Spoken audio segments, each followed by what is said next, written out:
Eleanor of Aquitaine, queen who chose her kings. Arguably one of the most influential medieval women, Eleanor of Aquitaine married 2 kings, led her knights and Amazons on crusade, and was locked away in a castle. Eleanor of Aquitaine, ca. 1122–1204, became the Duchess of Aquitaine and wife of the King of France at 15. By 30, she was married to the future King of England. She commanded armies, went on crusades, was held prisoner for 16 years, and ruled England as regent into her 70s. Her story is the stuff of legend and fairy tales. She was a powerful woman in her own right, and she exercised her power when she could. For this, she was vilified, accused of sexual impropriety, and called a she-wolf. But she has also been remembered as the woman at the center of the court of love and the culture of chivalry that would profoundly influence the arts of Europe. She was the classic rebel queen. Eleanor was the daughter of William X, the Saint, 1099–1137, Duke of Aquitaine and Gascony and Count of Poitiers. Both her father's and grandfather's courts were renowned throughout Europe as sophisticated centers of the arts. They encouraged the new ideas of chivalry and the culture which went along with it. These new artists were known as troubadours, and they were mainly poets and musicians. Some of the poetry by her grandfather, William IX, the troubadour, 1071–1126, is still recited today. Much of the music and poetry has been lost to Victorian censorship. Medieval poetry and song were apparently too bawdy and crude for their refined tastes. William's father, William IX, took part in the First Crusade and, on his return, abducted Viscountess Dangerous of Chatellerault, 1079–1151, and was excommunicated for the second time as a result. She was already married with children, including daughter Aenor of Chatellerault, ca. 1102–1130, and may have been agreeable to the abduction. Eleanor of Aquitaine's father married his stepsister, Aenor, and they had 4 children. Only Eleanor and her younger sister Petronilla survived childhood, and they lost their mother when they were very young. The girls received an excellent education, much better than many boys of their station, and they could read, an accomplishment not many kings of the time could boast. Eleanor of Aquitaine grew up surrounded by musicians and poets, all engrossed in the new idea of chivalry and the nobler qualities of the knighthood. By all accounts, she was very attractive, and the attention she received from these troubadours as she grew left an impression on her. You can read more on this here. She was intelligent, lively, and surrounded by the ideas of romantic courtly love. The ideals of chivalry were first introduced by the Pope at this time to control the violence of knights. It would challenge the indiscriminate violent behavior of the warrior class into one of noble behavior and finer sensibilities, the knights. Ironically, the knights who surrounded the women of Eleanor's family displayed very unchivalrous behavior. One kidnapped her grandmother, another would lock Eleanor up for 16 years, and a nobleman 35 years older than Petronilla and already married would seduce her, sparking a war. The ideals of chivalry for these men and the reality of their actions were very different. The restrictions of gender imbalance at the time would plague Eleanor for life.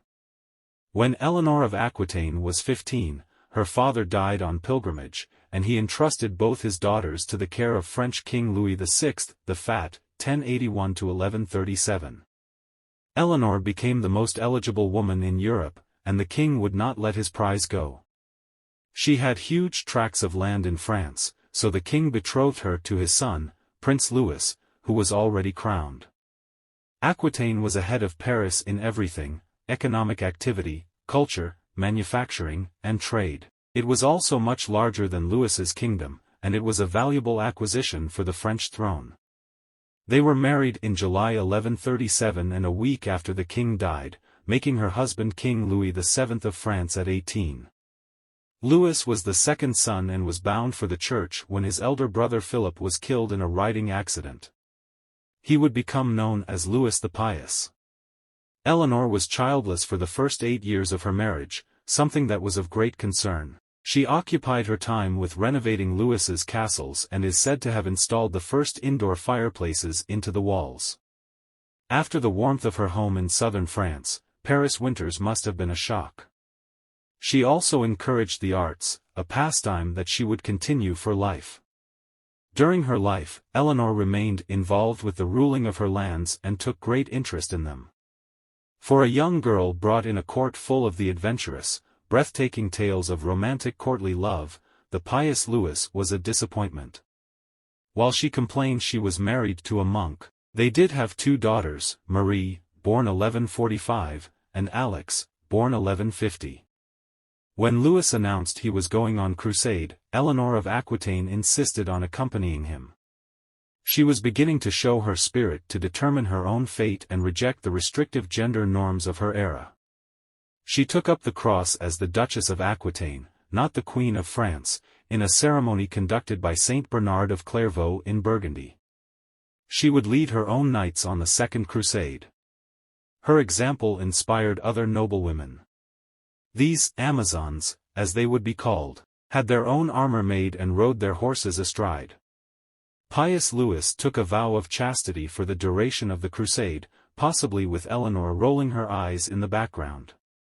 On the journey south, they met up with King Conrad III of Germany, wounded in a recent battle and soundly defeated. The company arrived in Ephesus in December, where Conrad left the crusade. Eleanor and Louis moved on but with a lack of provisions and being harried constantly by the Muslim defenders, and they turned for the coast to ship to Antioch. Another disaster struck. There was not enough shipping available, and Louis abandoned more than 3,000 of his men who were forced to convert to Islam to survive. Antioch was ruled by Eleanor's uncle, Raymond of Poitiers, a handsome, interesting, educated man only a little older than Eleanor. They formed an instant connection that became the subject of innuendo and speculation, especially after Eleanor declared she wanted an annulment. Furious, Louis arrested her, forcing her to leave Antioch and continue on with him to Jerusalem. The crusade was a disaster, and after being defeated at Damascus, Louis returned home dragging his reluctant wife with him. She bore him their second daughter Alix, or Alice, in 1150, but the marriage was disastrous. Louis agreed to an annulment as he wanted sons and blamed Eleanor for not delivering them after 15 years of marriage. Soon, however, she would become the mother of 5 sons. In March 1152 Eleanor of Aquitaine, single again and traveling to Poitiers, escaped from an abduction attempt by Geoffrey, Count of Nantes, and Theobald V, Count of Blois. Geoffrey was the brother of Henry, Duke of Normandy, a much better proposition. She sent an envoy to the much younger Henry with her own proposal and they were married in May. She was 30, experienced in war and politics, and very powerful in her own right. She would have been well aware that Henry had a strong claim to the throne of England. But 20 years of the anarchy, a civil war over the English throne, didn't guarantee he would become king. Henry invaded England in 1153 and King Stephen I was forced to sign the Treaty of Winchester, making Henry his successor. Stephen died the year after and Henry inherited a kingdom in chaos. England was broke and lawless. The nobility had been fighting among itself for 20 years and not all the barons had laid down their arms.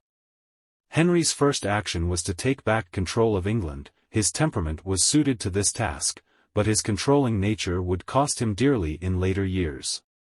This included an incident that would undo all the good Henry had achieved, the murder of Thomas Becket at the altar of Canterbury Cathedral by Henry's knights.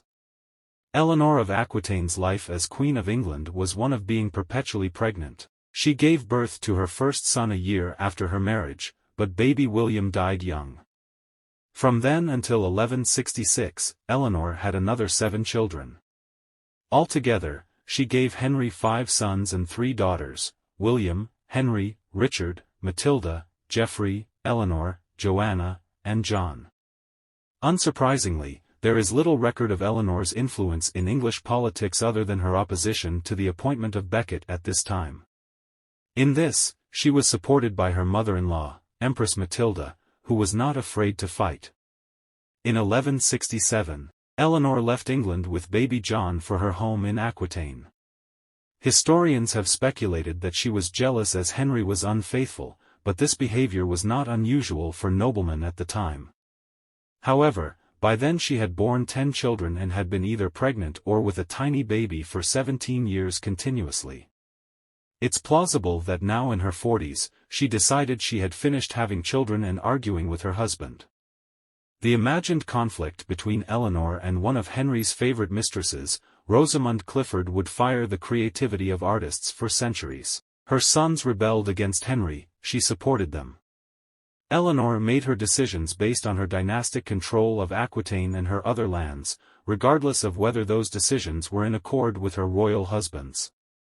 Under Eleanor, Aquitaine gained a reputation throughout Europe as the court of love, due to the judgments of Eleanor, her daughters, and ladies would make about the intricacies of romantic love.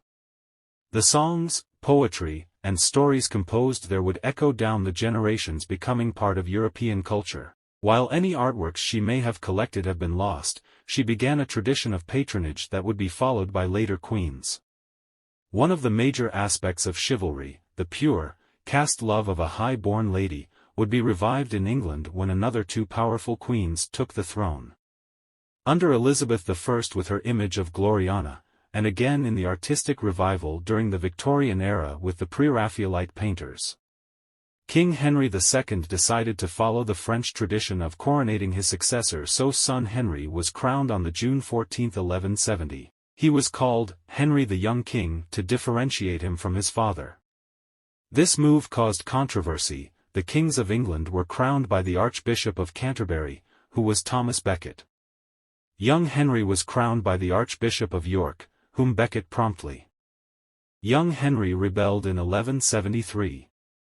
He was joined by his brothers, Richard and Geoffrey, encouraged by Eleanor of Aquitaine and her ex-husband, Louis VII of France, and supported by disgruntled nobles. The Great Revolt would last for 18 months, ending in the defeat of the sons. They were forgiven by Henry, but Eleanor wasn't, and she was arrested and taken back to England. There, Henry locked her up for the remainder of his life.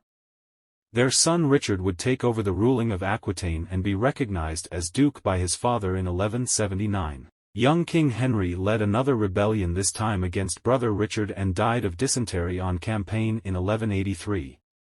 3 years later, son Geoffrey was killed in a jousting tournament, leaving Richard as the heir apparent, but Henry would not confirm this, leading to another war. In the meantime, Saladin had retaken Jerusalem and the Pope called for another crusade. Richard and King Philip Augustus of France offered terms, and Richard was confirmed as the next king of England. Henry died soon after. As soon as King Henry died, Richard sent word to free his mother. Eleanor of Aquitaine took over the ruling of England as regent while Richard went on crusade. Richard the Lion-Hearted has been remembered as one of England's greatest kings, but effectively left his 10-year reign to Eleanor. Considering the plight of the country, it was a huge and thankless burden. After all the wars Henry fought, England was broke. Richard saw the country as just a source of revenue and spent only 6 months in the country during his reign. He made the economic situation of England even worse when he was captured on his return from the crusade. The Holy Roman Emperor Henry VI demanded a ransom that was more than the total income of England for 4 years. Eleanor raised the money by heavy taxation and confiscating the gold and silver of the churches. Soon after Richard was released, he went on a campaign in France where he died from a wound inflicted by a crossbow bolt in 1199. John became King of England and, like his father, inherited a kingdom in revolt due to the heavy taxation caused by Richard's wars and ransom. His reign was not popular. During this time, Eleanor remained a power behind the throne and acted as an envoy. She was around 78 years old when she escorted her and Henry's granddaughter Blanche from the Pyrenees to the French court to marry the Dauphin of France. This must have brought back memories of her trip to the French court 6 decades earlier. She retired to the Abbey of Fontevraud, where she died in 1204. She outlived 2 husbands and 8 of her 10 children. She had 51 grandchildren, and her descendants would rule Europe for centuries. Thanks for watching. Subscribe my channel for more videos.